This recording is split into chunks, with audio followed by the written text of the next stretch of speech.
wabarakatuh. Halo, assalamualaikum guys.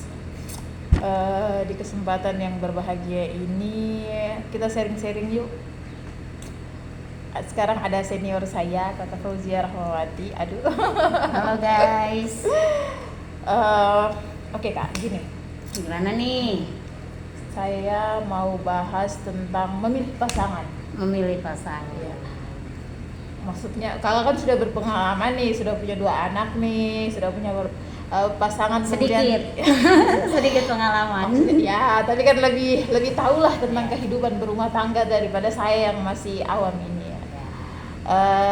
Kira-kira kakak, menurut kakak itu memilih pasangan hidup atau partner hidup tuh harus seperti apa sih? Kriteria ya. Kriteria atau yang menurut dalam Islam, pandangan Islam itu seperti apa sih harusnya kita memilih pasangan? Oke.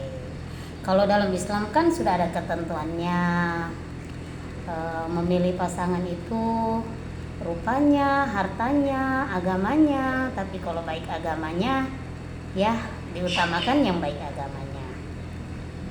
Terus yang kemudian sekufu. Dalam kesempatan ini saya lebih senang membahas tentang sekufu, karena kalau agamanya baik, insya Allah baik semuanya ya. Kayak misalnya agamanya baik itu apa saja sih? Ya kayak pergi sholat, kemudian gimana akhlaknya sama orang tua, kayak gitu.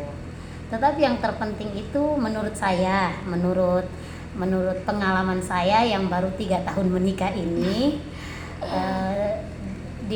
setelah agama itu ternyata ada yang namanya sekufu.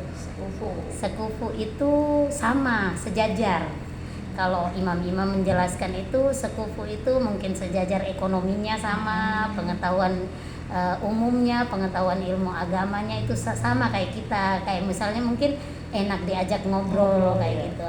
Dalam perjalanan hidup saya memahami bahwa sekufu itu lebih tinggi lagi, bahwa ternyata sama visi dan misi itu juga penting. Kayak kedepannya kita mau rumah tangga kita ini dibawa kemana, pemikiran-pemikiran seperti itu.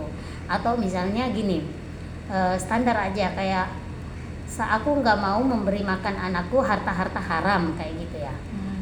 Jadi dia juga harus mempunyai pemikiran yang sama sehingga itu bisa berjalan balance, seimbang.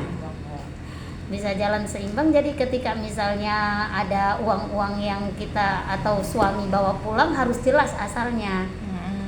Kalau misalnya suami belum sampai pada tahap pemikiran yang sama seperti kita, kayak misalnya sayang aku mau makanan yang masuk di rumah atau uang yang datang di rumah itu uang-uang yang halal, tetapi dia belum sampai pada pemikiran itu. Uang apa saja yang dikasih orang, misalnya kalau suamimu misalnya pegawai kayak gitu, ada sogokan atau apa begitu kan maunya kita, kita nggak mau makan, tetapi suami belum sampai pada tahap itu, maka akan susah. Itu akan menjadi pertengkaran dalam rumah tangga. Oh, berarti itu harus dipersiapkan dari sejak awal ketika berkenalan begitu. Iya. Harus menyamakan begitu. Iya, menyamakan pola pikir, persepsi, visi dan misi, terus maunya kita apa ketika berumah tangga itu penting. Itu sih maksudnya setelah ukuran keagamaan yang lain, bahwa itu penting banget karena ternyata dalam rumah tangga itu bisa menjadi alasan kita untuk bertengkar, bermasalah. Jadi seperti itu. Kira-kira ada arah untuk mau ke sana? Insya Allah dalam waktu dekat ya.